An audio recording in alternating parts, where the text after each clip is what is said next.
Galera, estou aqui com a Gisela, primeira pessoa que eu entrevisto de Nashville. Vem coisa boa por aí. Gisela, fala pra gente aqui, fala pro pessoal do canal, o que você faz aqui nos Estados Unidos? Hoje eu trabalho com música. Eu sou cantora gospel, faço produção musical em Nashville e tenho um ministério há quase 19 anos que é um coral infanto-juvenil, 60 a 80 vozes que fazem coisas aí pelo mundo todo. Uau, E então trabalho com música hoje em dia. que legal. E antes dessa pergunta, eu quero perguntar pra você qual é a sua formação aqui nos Estados Unidos? Eu mudei pra cá quando eu era adolescente, né? Então eu fiz faculdade aqui, eu me formei em cinesiologia, eu dava aula de educação física, saúde, mas eu sempre amei a música e principalmente adoração na igreja, né? E então eu fiz um mestrado em adoração e liderança. Uau. E tive a oportunidade de trabalhar como ministra de louvor quando ainda nem tinha nome para isso. Ainda a gente não chamava ministro de louvor, era quem dirigia, né, a música. Quando estava tudo começando, estava tudo muito novo. A gente tinha 1 ou 2 grupos no mundo que faziam isso. E eu tive a oportunidade de fazer parte desse início numa igreja muito grande na Califórnia. Quantos membros tinha a igreja? Quase 6 mil membros, ou Uau. pouco mais de 6 mil membros. E Uma das maiores do mundo. uma das maiores. Se não for a Portanto, maior, né? uma das maiores do mundo. E foi legal fazer parte desse início, eu me apaixonei por isso de forma mais profunda. Aí estudei isso e hoje trabalho na música por conta dessa experiência que eu tive ministrando a palavra tantos anos atrás. Uau, sensacional. E você faz isso em inglês, português, os dois? Como que é? Eu fazia isso primarily.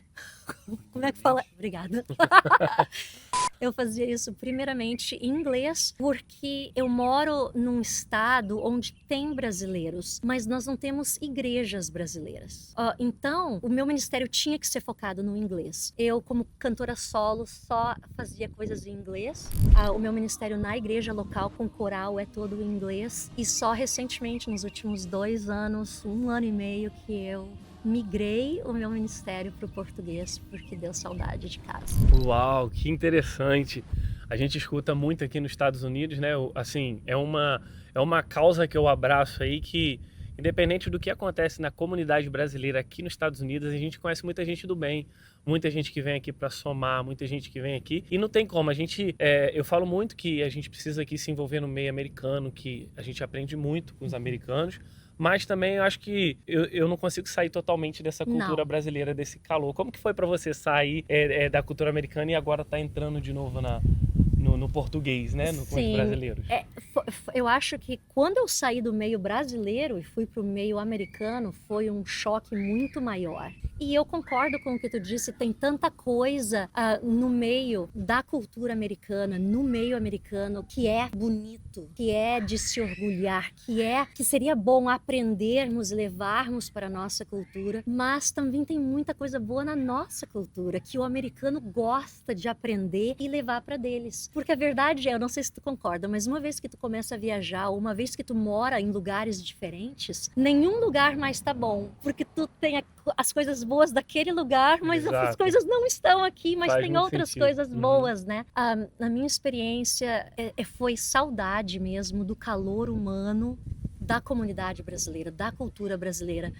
Não ter uma igreja brasileira, né? Ir numa igreja americana foi uma coisa que eu nem sabia o quanta saudade eu tava disso até eu visitar uma igreja brasileira e sentir aquele calor humano, sentir aquele... Cara, a gente acabou de se conhecer, mas a gente já vai trocar telefone, a gente é amigo no Insta, vamos lá em casa comer um pão de queijo, uma tapioca. Isso não existe no mundo americano, entende? Quando eu tive essa experiência novamente, eu disse, gente, eu tava com saudade disso e nem sabia. Uau, que interessante. Mas existe alguma experiência específica que te fez sair do meio americano? Não sair do meio americano, que você continua, mas tipo, querer voltar para a comunidade brasileira? Sim, e além da saudade, né, de cantar em português, de falar português e de lidar com os brasileiros, eu estava fazendo um concerto, eu acho que era em Ohio, Columbus, Ohio. E era uma igreja brasileira, comunidade brasileira, só que até então todo o meu material era em inglês. E música conecta, né? Não adianta. Música é música, não importa qual idioma. Mas o que eu percebi era que a maioria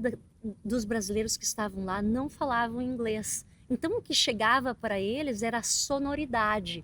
mas não era a mensagem. Aí tava quase no final do concerto e eu contei o meu testemunho para a igreja, como que foi. Eu perdi uma gravidez de gêmeos e foi o único período da minha vida que eu não conseguia orar. E eu contei essa experiência para a igreja e o que me fez voltar para Deus e, né, me reconectar com Ele.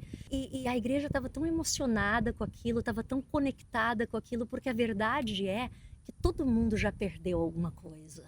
Aí eu fui cantar a próxima música, ou a música final, em inglês. Gente, ficou tão anticlimático, ficou desconectado, entende?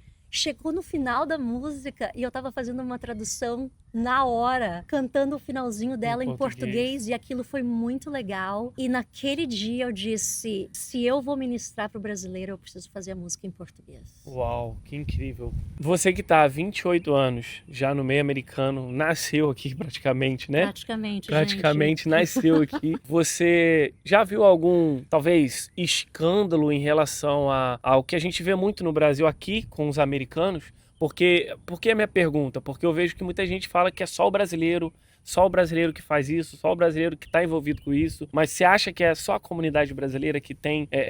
só acontece na comunidade brasileira esses escândalos? Não, porque a verdade é que comportamento humano é comportamento humano, independente de nacionalidade ou cultura. Se eu acho que acontece um pouquinho mais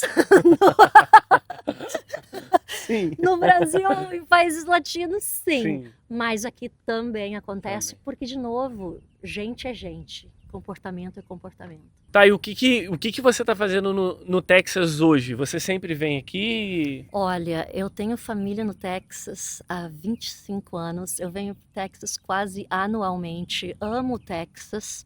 Mas esse final de semana especificamente eu vim cantar numa igreja brasileira, fazer um programa especial, que foi muito legal. E também participar com a minha família no aniversário de 1 aninho da minha priminha. Que legal. Quais são as diferenças entre Texas e Tennessee? Olha, são os dois estados que começam com T. E os dois estados são muito parecidos culturalmente falando.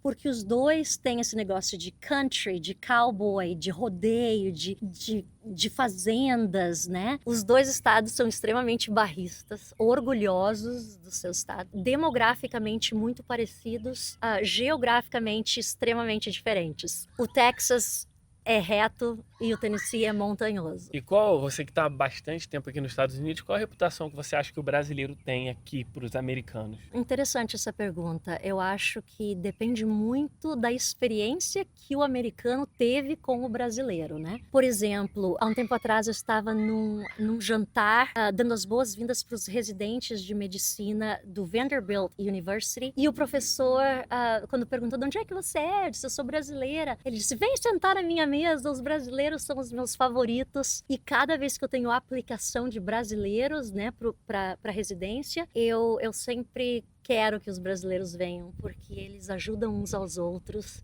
Eles são camaradas, assim, sabe? Eles são gente boa, que cuidam um dos outros, cuidam da comunidade deles. Uau, incrível. E para finalizar aqui, se você tivesse que escolher Texas ou Tennessee, o que você escolheria? Impossível essa pergunta, gente, porque tem coisas que eu escolheria do Texas e tem coisas que eu escolheria no Tennessee. Mas eu acho que tu precisa vir pro Tennessee e fazer a página Brasileiros no Tennessee. Olha esse convite, então já. Só para finalizar, então, tem muito brasileiro no Tennessee? Tem, mas a gente não tem muita oportunidade de comunidade. Tá precisando para juntar a galera lá. É isso aí. Então, gente, esse foi mais um vídeo aqui no canal. Se você gostou, comenta aqui. Vou deixar também as redes sociais dela aqui. Segue ela e vão para cima. Benção!